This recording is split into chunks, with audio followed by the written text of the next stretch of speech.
Hello বন্ধুরা, সবাই কেমন আছো? আশা করি সবাই ভালো আছো, সুস্থ আছো। আজকে একটা গরমে চটজলদি রেসিপি নিয়ে এসেছি তোমাদের সামনে, তোমাদের সাথে শেয়ার করব বলে। চলো তোমাদেরকে দেখাই আজকে কি বানাবো। চিংড়ি মাছ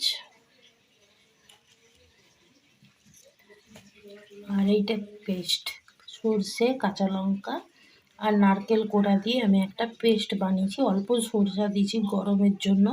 এটা খুব তাড়াতাড়ি হয়ে যায় বন্ধুরা, তোমরা দেখো, খুব ইজি প্রসেস। এই দুটো ছাড়া, নুন, হলুদ আর কালো জিরে ছাড়া আর কিচ্ছু লাগবে না।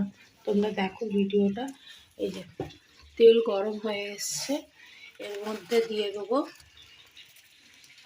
কালো জিরে, দিয়ে দিলাম। তো এবার যেটা করব, এই যে এই পুরো পেস্টটা এর মধ্যে দিয়ে দেবো, আর দেব নুন আর হলুদ। তার আমি দিয়ে তোমাদেরকে দেখাচ্ছি। এই যে নুন হলুদ দিয়ে দিয়েছি, এবার ভালো করে মেখে নেব। দেখো, কাঁচা মাছটাই মাখবো, এটা আমি ভাজবো না। দাঁড়া, আমি মেখে নিয়ে আসছি। ভালো করে মেখে নিতে হবে বন্ধুরা।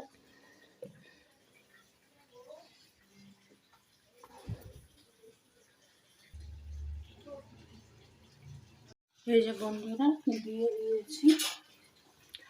ওই মশলা ধোয়ার জলটা ছাড়া এক্সট্রা কোনো জল দিইনি। একটু নেড়ে মিলিয়ে দিই।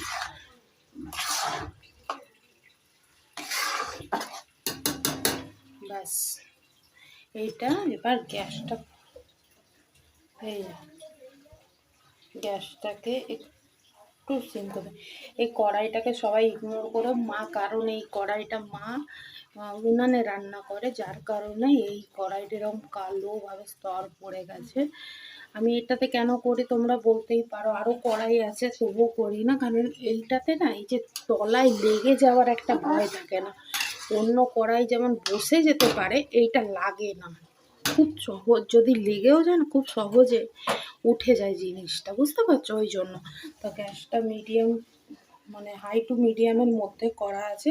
মাছটাকে এবারে আমি ঢাকা দিয়ে দেবো, নিচের থেকে হতে থাক, তারপরে কটা কাঁচা লঙ্কা ছেড়ে দেবো। দেখো তোমরা, খুব তাড়াতাড়ি হয়ে যাবে।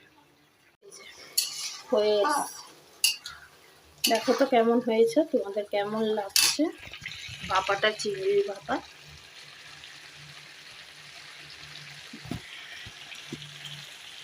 বন্ধুরা, রেসিপিটি কেমন লাগলো তোমরা জানিও অবশ্য কমেন্টের মাধ্যমে। আর ভালো লাগলে লাইক, কমেন্ট, শেয়ার করতে কিন্তু ভুলবে না একদমই। আমি আরও রেসিপি ভিডিও নিয়ে তোমাদের সামনে আসবো। ব্লগ, রেসিপি ভিডিও শর্ট, তোমাদের কেমন লাগে তোমরা কমেন্টে অবশ্যই জানাতে কিন্তু ভুলবে না। আচ্ছা, আজকের মতন টাটা। আবার একটা নতুন ভিডিও নিয়ে খুব তাড়াতাড়ি চলে আসবো।